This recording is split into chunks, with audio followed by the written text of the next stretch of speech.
Hello, I'm Jamie, and in this series of videos I'm going to show you a way that you can learn to draw by plotting the picture out using marks. Now with this way you can basically learn to draw and improve, whereas if you were using say tracing paper or transfer paper, you're never going to learn how to draw from using that. So try this way and see you get on with it. There are many other ways out there as well. Try different ones and see which way works for you. So what I'm going to do for this is use a blunt H pencil. This is a Caran d'Ache graphwood, and the paper that we're going to be working on is St Cuthbert's Saunders Waterford 300-gram hot press. So if we run the intro, we'll start the drawing.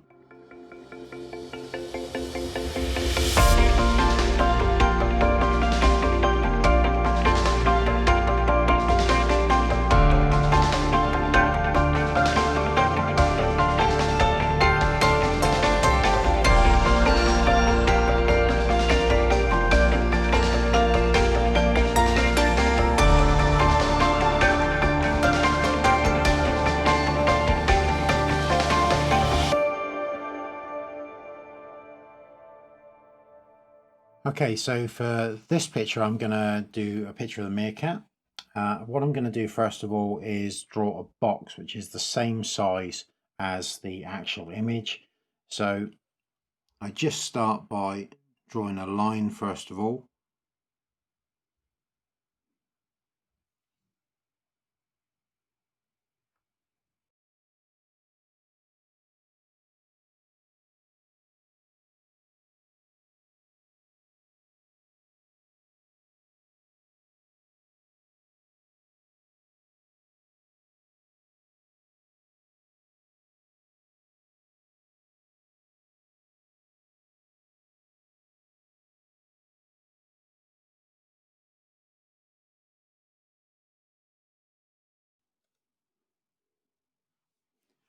Okay, so what I'm going to do now is I'm going to take the picture that we're going to use, and basically I've attached a couple of pieces of tape to the back, and then what I'm going to do now is take the ruler.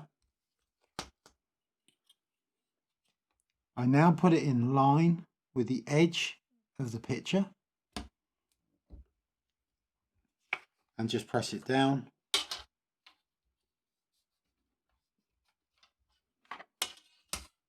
And that will give a nice border to the picture. I then take another piece of tape and I will attach it to the bottom of the ruler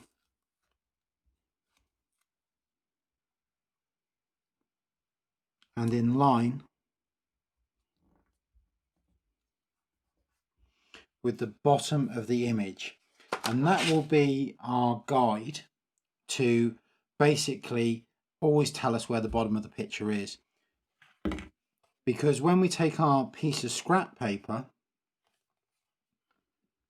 that we're going to use to build the picture up to help, it means that I can push against the ruler there, and that will always line up with the edge of the image, and which will correspond with the edge of the box that we've made. This mark here denotes where the bottom of the image is, and this mark will denote where the bottom of the box is.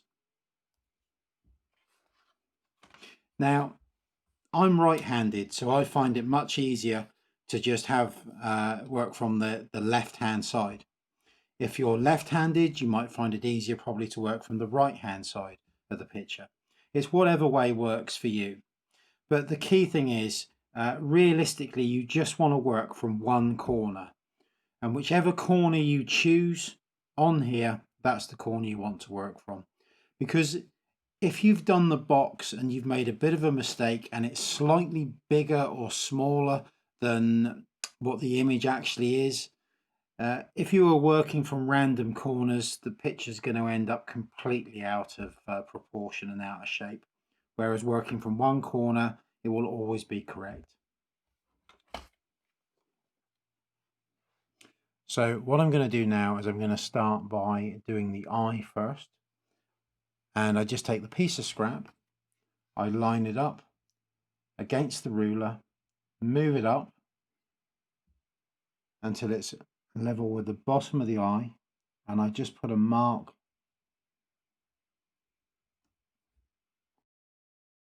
where the bottom of the eye is,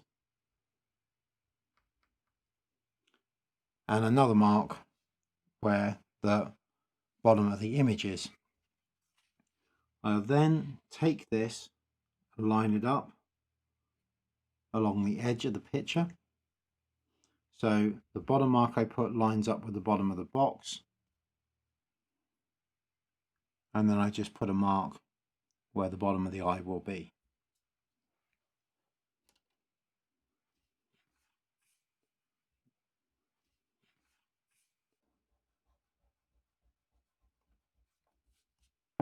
Now I've done that, I need to erase the marks I put on the scrap, because otherwise they can become quite confusing.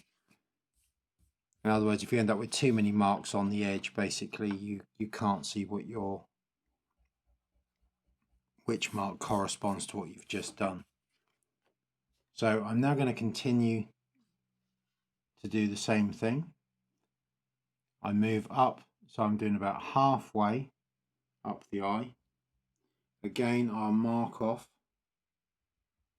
where the bottom of the image is.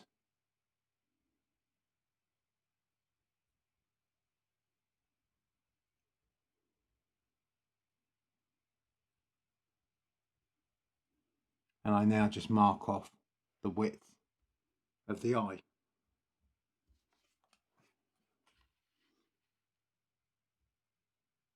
Again, line up on the edge of the box on the bottom and put the 2 marks in.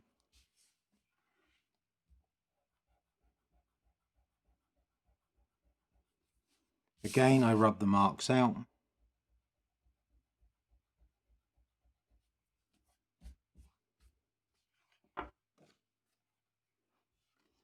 And now I've got to do the last mark for the height of the eye itself.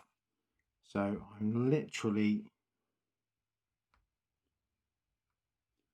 put my mark on the bottom of the scrap in line with the bottom of the image again.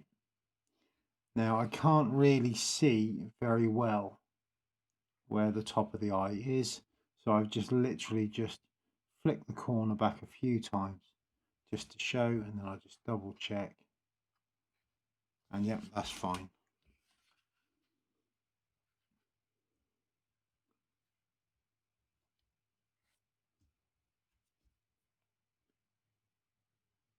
And again, I just put the mark where that is. And now I'm ready to sketch the shape of the eye in.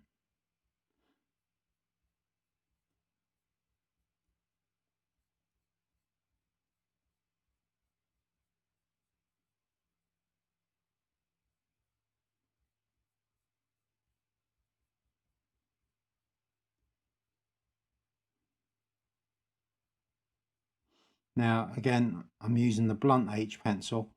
If you notice, I'm not holding it near the tip, because if you hold it too near the tip, you put more pressure through it, and that will then start to indent the paper even with a blunt pencil. This way it's just very lightly being brushed over the surface.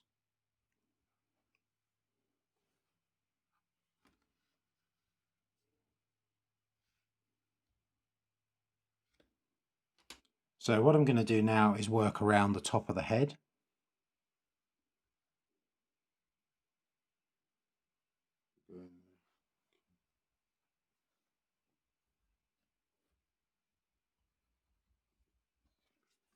And again, I'm using the same process.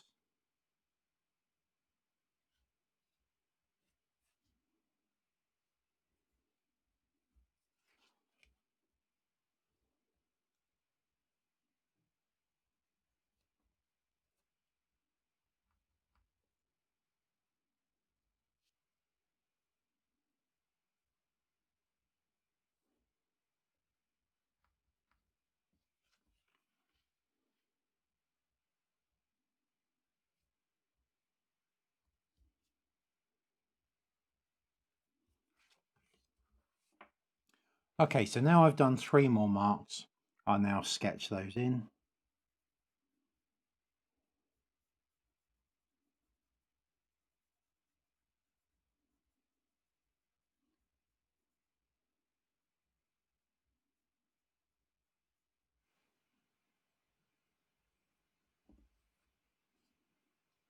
So I can put 2 marks on here because I can see there are 2 parts.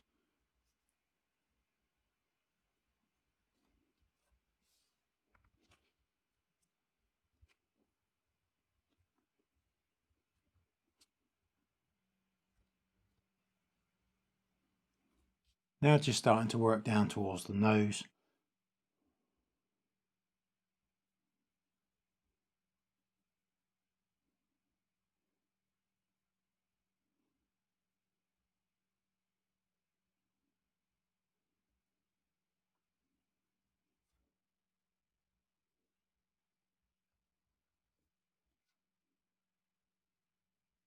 Okay, so I've just put a mark in where the tip of the nose is.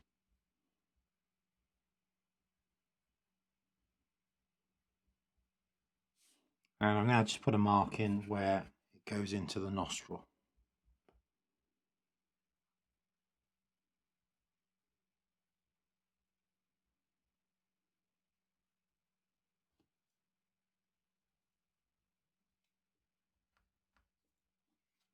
Now, as you get more confident, you can start to rely on this less and less and basically use less marks.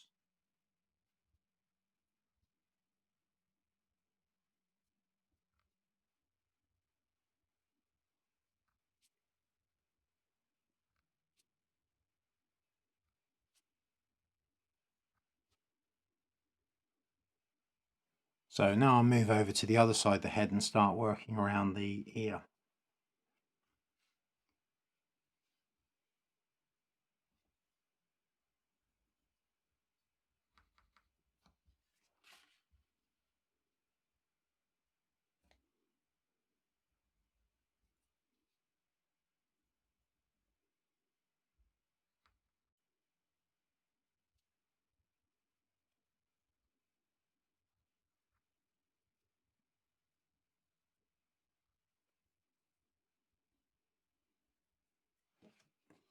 Okay, so I'm now just going to start to put the marking in around the eye.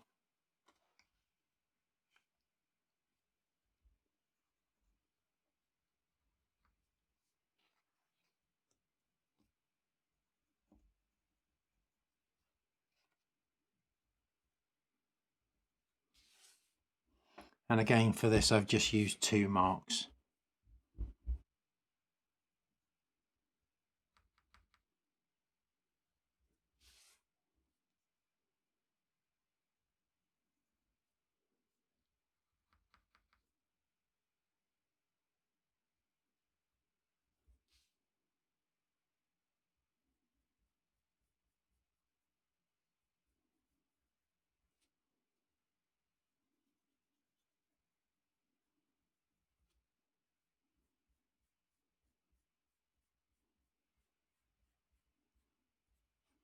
So now I've literally just drawn around where the marking is, but I need to add some more shape to it.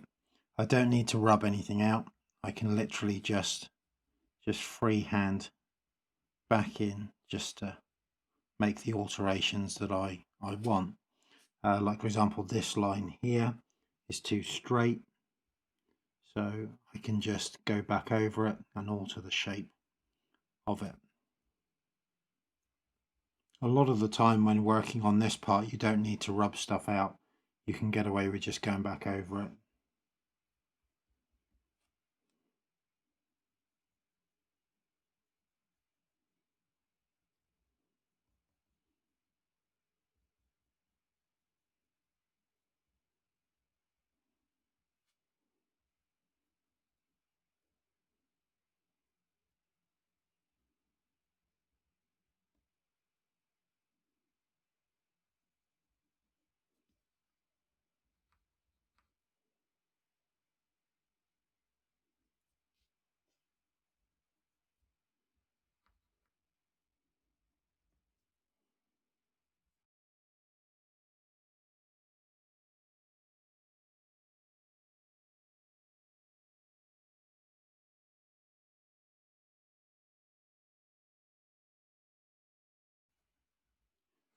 Now, what I can do is some areas, for example, like the edge just here, I don't need to make a mark. I can easily just line up the picture, see where that's going to be, and just put the mark in. I know that comes out like that, bit of a curve up through there, and then meet up with that bit, and then just round off the edges. Now, don't worry, these lines are quite blocky and dark. It is literally an underdrawing. It will eventually just disappear behind the rest of the picture when it's all put in. Also, as well, it can easily be erased with the putty rubber.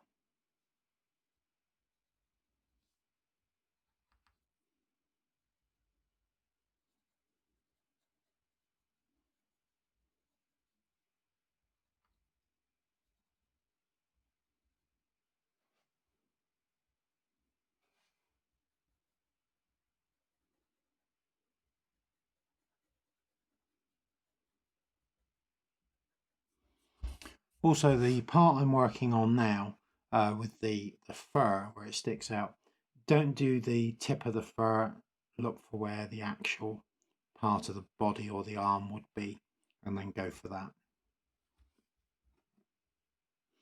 So again, with this part of the picture at the bottom, I just line up on the edge, and I can look down and see that that will mark there, this will mark here, this part of the paw will mark there, this one will mark here, and this part will mark just here.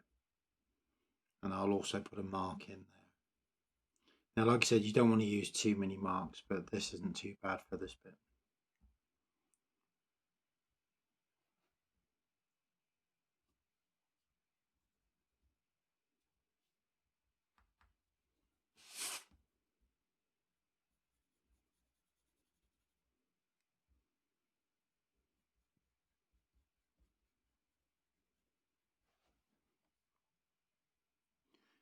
Now remember to look at the picture. If you look at the picture, you can see that this part, the paw, curves around and up just before it gets to where this part of the body meets.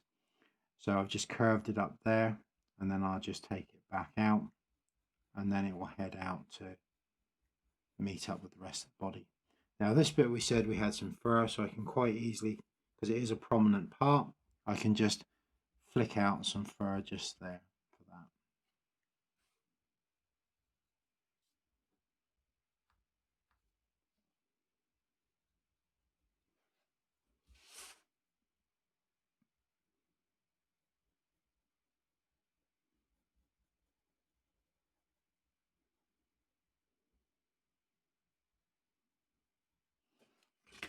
Now I've just added a little bit of a mark just there, and that shows where this highlighted area is. So I've just literally flicked that out so as I know where that starts.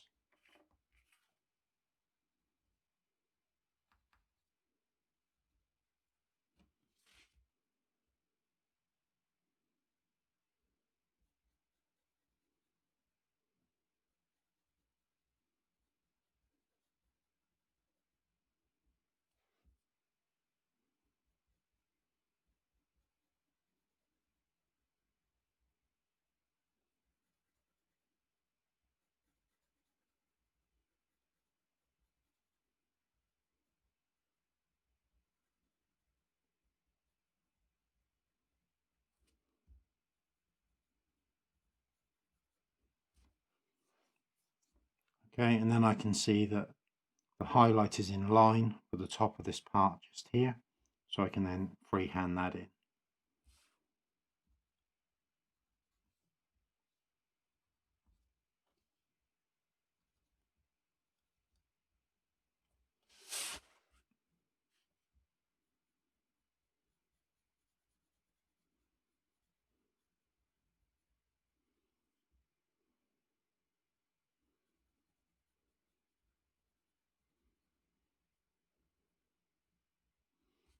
So as you can see, I'm just literally using these marks just as a reference point.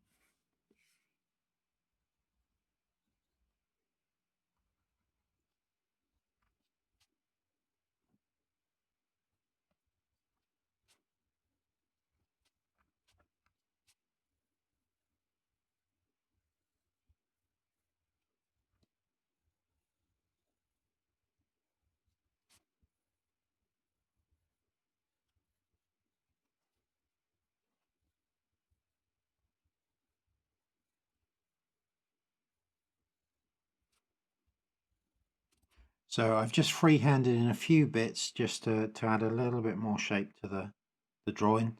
Nothing too major and nothing that's massively important. It just adds a little bit more shape and breaks up some of the space, like you can see in here at the minute. It's a bit empty, so it just needs something just to break it up.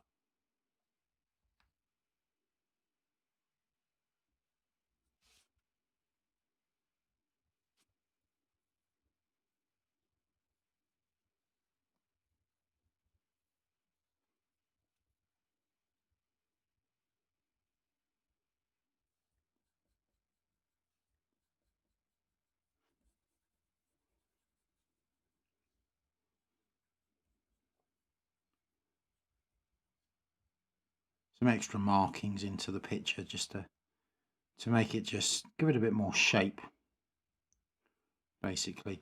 One thing that I would say, if you're doing something like, for example, a leopard or a cheetah or even a zebra, you don't really want to put markings in. I mean, you certainly don't want to put the markings in on a zebra, as they will just be very confusing as a line drawing. You just add them later on as you go along, and in another video I'll show how to do that. Same with leopard or cheetah spots. Again, they can become very confusing. So again, mainly concentrate on the basic outline shape and details which you're going to need to work on, and then markings and spots and stripes and stuff like that can all be added later.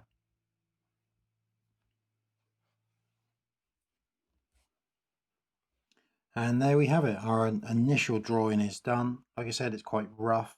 It is literally an underdrawing, but as you can see, that's a relatively simple way to get an accurate drawing. That takes roughly about 50 minutes to an hour, depending. But as usual, just take your time with stuff. That's the best way to do it.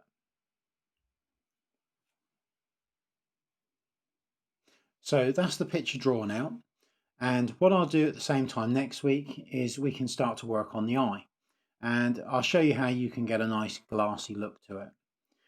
Now, I've listed the materials I use down below. All artists use different materials. And basically there's no right or wrong to it. It's just purely personal preference at the end of the day. Now, one thing I will point out is any of the materials I use in my videos, I'm not sponsored by these companies in any way. I purchase my own materials to use, and basically I recommend what I actually use and like. Now, if you found this video useful, then give it a like, and also if you want to see more, don't forget to subscribe, and hopefully I'll see you in the next one next week.